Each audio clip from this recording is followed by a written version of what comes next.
Well, hello, my friends. I'm Beth English, and I'm here today with my good friend, Sergio Gomez, and we're going to talk about the power of extreme thinking. What do you think about that? I love that, Beth. I'm looking forward to see what you have to say. Thank you so much again for everything that you do and for all the amazing topics that you always have for us. So super looking forward. Well, thank you. They come straight out of my life. And I figure, you know what? This would be a really great topic to address to our communities because I know that it's really easy to feel frustrated and get stressed and be thinking about some of the goals that we have that we want to reach and then start to feel like we're losing a little bit of that joy that we brought into the project with us because all the little tasks in between the way can sort of kind of shift our focus away from why we started in the first place. And so that's why I wanted to talk about extreme thinking today, because I think it's a great way to shift us immediately back into that energy of that joyfulness, of that curiosity, of that creativity, of what brought us towards our goals in the first place. So what do you think about that? I love that. And I think, there comes a time in which if you want to have like really successful results, you have to do extreme things. You have to really think through and maybe do things that are not necessarily ordinary or things that you are used to or even comfortable with doing. And that's why I love that idea of, the extreme, sometimes it's required and it's needed to give us that boost that we much need. Well, I'm going to tell you a really quick story just to give you guys some context. But one of the most extreme things that I've ever done was sell all of my belongings, move to the lake out around nature trails, and get rid of my TV. Oh, wow. That's a big one. That when I was only left with my work, my creative visions, and I built from there. And I had literally no distractions. I had all the resources at my fingertips that I could want. I really just kind of slimmed down on everything. And that was a really great time because it really helped me focus in on my next steps. And so I'm not going to like suggest that all of you sell everything you own today by any means, but I wanted to kind of give you a few steps to sort of think through that's going to help you with your extreme thoughts about how to be connected to your joy in the way that's going to propel you with momentum forward. So first step is create a container.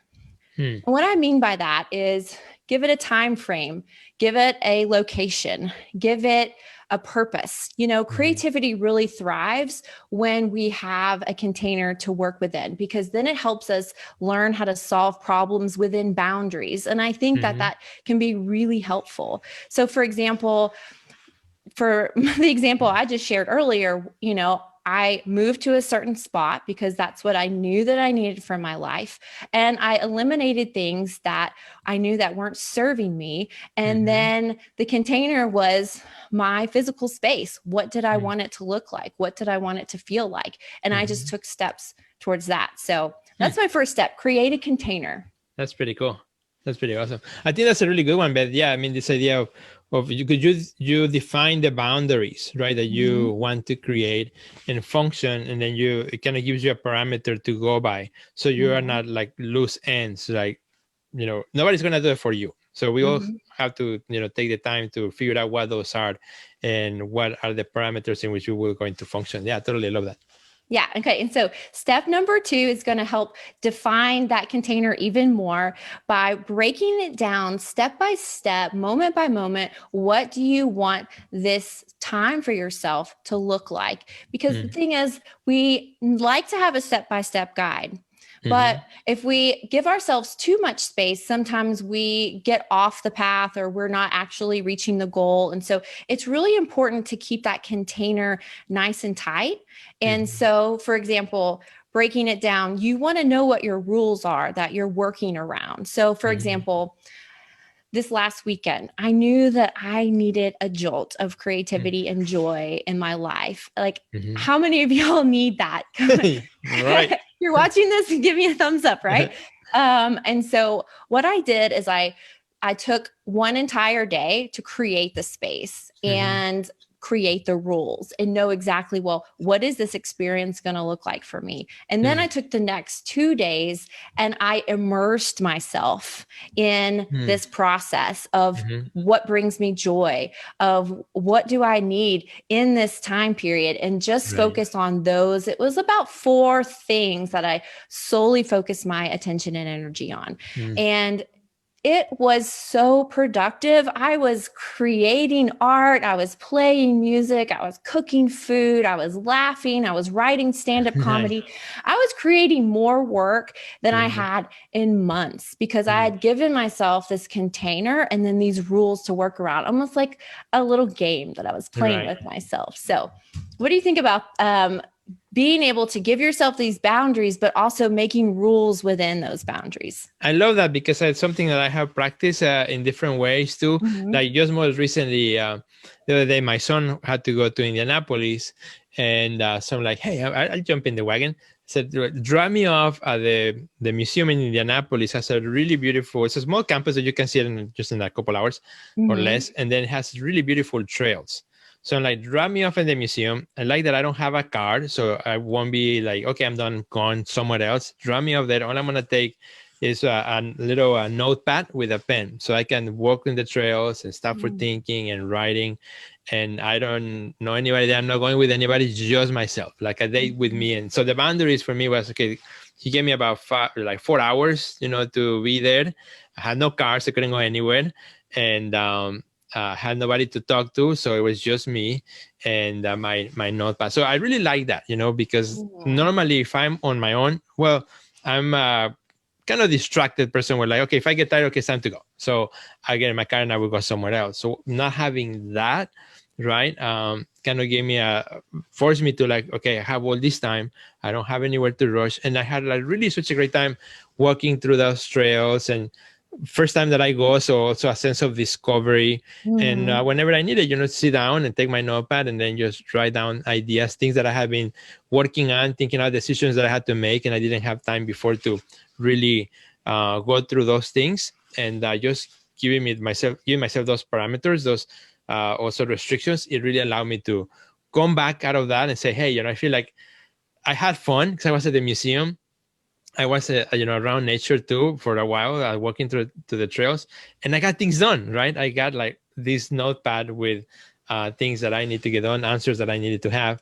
And I feel like I accomplished both the good time and also the productive working time. Oh, that makes me so happy, because isn't that just like the perfect balance? Yeah. Where you're renewing yourself, you're doing things that make you happy, but also you're making ideas, you're coming up with solutions in the process, you're jotting down notes. How much more efficient is that than sitting at your computer, forcing yourself to think and come up with a solution that is not coming to you? And you sit there and you're like, oh, I must be terrible at this, or I must not have what it takes, when really you just need to step away and allow yourself to breathe so that creative thought can come in, connections can be made, and solutions can be found. That is the perfect story for this episode. I love that. No, thank you. It's like perfect because the other things, because we had been through the pandemic, so it has been over a year since I had done something like that. So it was like much needed for me. Oh, great! Because this brings me to my next point. My point number 3: make it a routine. Okay.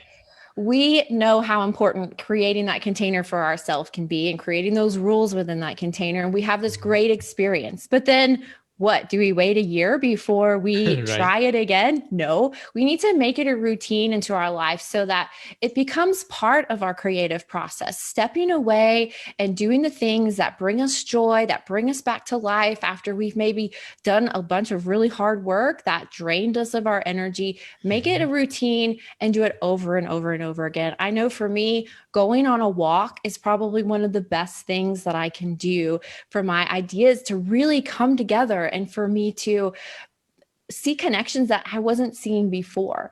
And so that's something I can do every day. Now, having like a full-blown artist retreat like every weekend, that's not going to happen. I can maybe do that, once a quarter if I wanted to, make that time for myself. But so think about things you can do every few months to every single day that's going to help support you in this way, because being connected to our joy, why we do the work that we do is what fuels us. It gives us that meaning Right. to keep going on this mission of ours. And that, to me, that longevity is what it really takes, because hard work and consistency is how we find Right. results. But to stay the path, we have to persevere. And to do that, I think it's important that we support ourselves along the way so that we can get to the other side.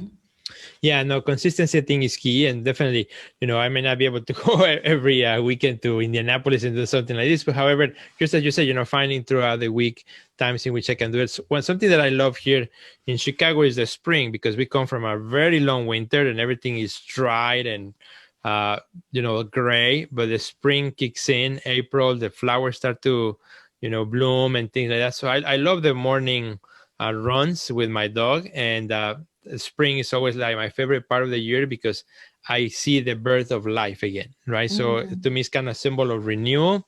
Also in my business, in my mind, in my art and everything else, like renewal is everywhere. And that kind of stimulates my thinking and the way I function. So, and that's, again, they say you're trying to find consistency in that practice.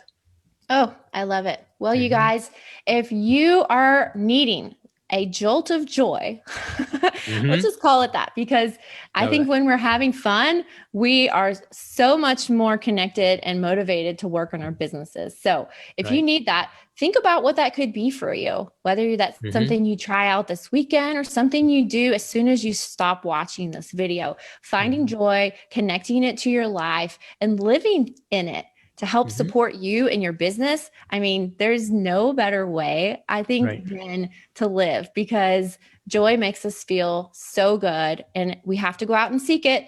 It's not going to just show up on our doorstep. We have to look for it. So think about what you can do. Leave it in the comments. I want to know what your plan for joy is today and for this weekend, and I want to support you on that. So super. I love it. I love it. I love it. So thank you. Yeah. Thank you, Beth, for bringing that up, because I think it was super important. Oh, good, good, good. Well, Sergio, where can our friends find you online? Well, you guys can find me everywhere, Sergio Gomez Art. But in today's episode, I really want to encourage you to follow both Beth and I on Clubhouse, because we've been doing some rooms there once in a while. So we want to have more. So make sure to follow Beth and I on Clubhouse if you haven't done so yet. And you can find me at Sergio Gomez Art in Clubhouse as well. Awesome. And you guys can find me at Beth English. That's BETHINGLISH. I had someone said they were looking for me for a while, but they were spelling my name with an E. Okay, yeah. And I was like, the struggle is real. I've been dealing with that my whole life. Right. So if you want to find me, make sure you find me with the last name, INGLISH, on Facebook and Instagram, Clubhouse and TikTok, all the fun places where we like to play online. And I can't wait to meet you and talk to you some more. Well, until next week, you guys, have a good one. Can't wait to hear from you, and we'll see you later.